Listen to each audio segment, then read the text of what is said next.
On se rappelle la semaine prochaine.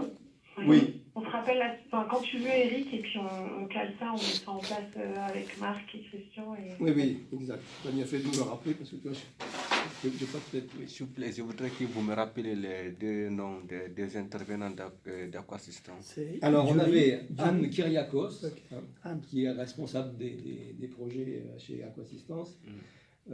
Christian Sanguinet, qui est donc le chef de mission d'Aquasistance. Et puis Julie Fonciac, je crois, c'est ça? Oui. Voilà. Qui est chez Aquasistance spécialiste d'assainissement. D'accord, merci. Et puis l'hydrogéologue visiblement n'a pas pu se connecter. Il a essayé. Il est désolé, il a une étude à finir pour ce soir, donc je vais débriefer avec lui après. Voilà, donc Anne, je te rappelle la semaine prochaine et puis on essaie de voir comment on s'organise. Hein? Ok, très bien. Merci à tous et encore désolé pour ce... Merci à vous aussi. Merci à vous. Merci beaucoup.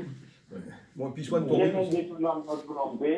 oui, ça, je sais bien. Oui, on est tous un peu perturbés en ce moment. Mais merci de votre participation quand même ce soir et puis donc à bientôt. Très bien, merci. Christian et Julie, je peux vous rappeler 5 minutes? Bien sûr. Merci à tous. Allez, bon week-end. Au revoir. Bon week-end. Au revoir. Bon, je ne rapproche pas parce qu'il doit rester à la salle. Oui, à la salle. Voilà. Alors du coup, je propose, on est un peu perturbé dans l'ordre du jour. L'ordre du jour que je vous avais proposé, c'était le suivant. C'était de vous dire ce qui s'était passé depuis le 20 janvier, parce qu'il s'est quand même passé beaucoup de choses. La vie n'est pas un long fleuve tranquille.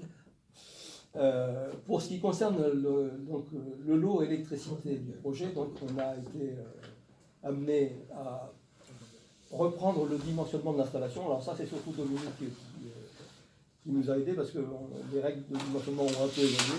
Donc on a été amené à reprendre un petit peu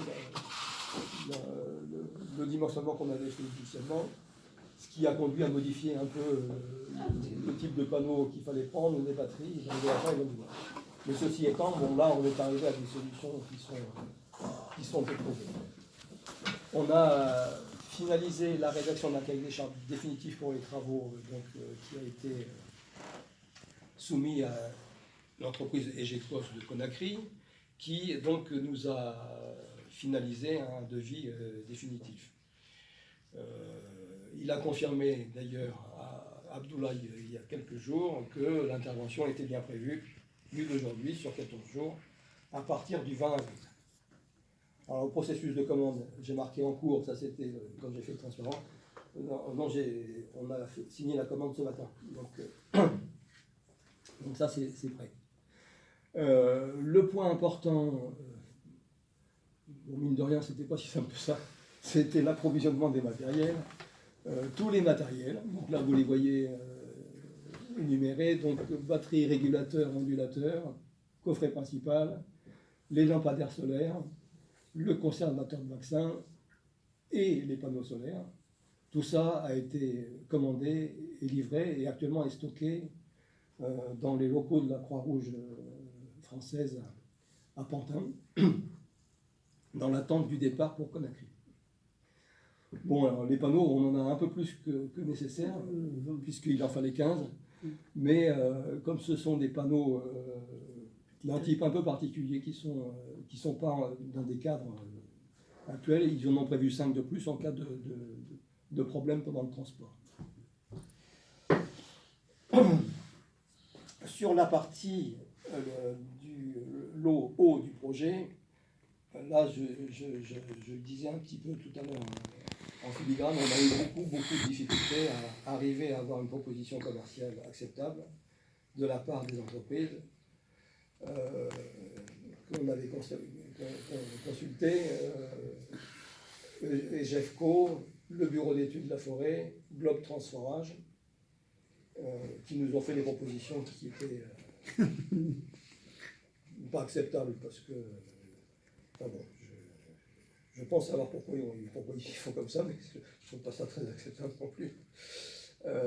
Enfin, en tous les cas, on a fini par trouver, grâce un de mes collègues qui est sur un autre projet à Tounkan, je ne sais pas comment on dit, Tounkan, vous ne connaissez pas? Vous m'avez écrit.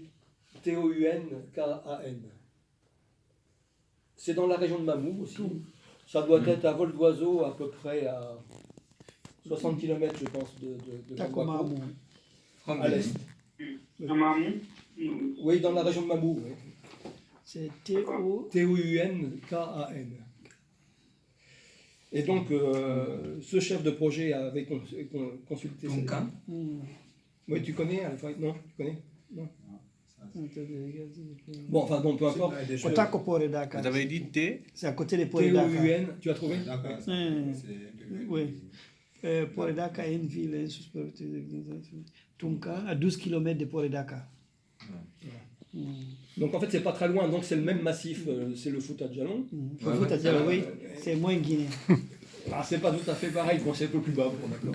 Mais bon, en tous les cas, c'est cette entreprise qui avait été consultée et que j'ai consultée à mon tour et qui a fait une proposition qui répondait complètement à ce qu'on attendait, extrêmement sérieuse. Vous avez entendu l'avis de l'Aquasistance sur la proposition. Et donc, j'ai passé la commande ce matin. Donc, l'étude hydrogéologique, sachant que, c'est ce qu'on disait tout à l'heure, si on ne la fait pas là à la fin de la saison sèche, ça veut dire qu'il faut la faire l'année prochaine. Donc, on va la lancer, j'allais dire, quoi qu'il arrive, d'aujourd'hui. Ça marche. Alors, l'OLO, actuellement, on n'a pas encore finalisé le processus de commande parce que j'ai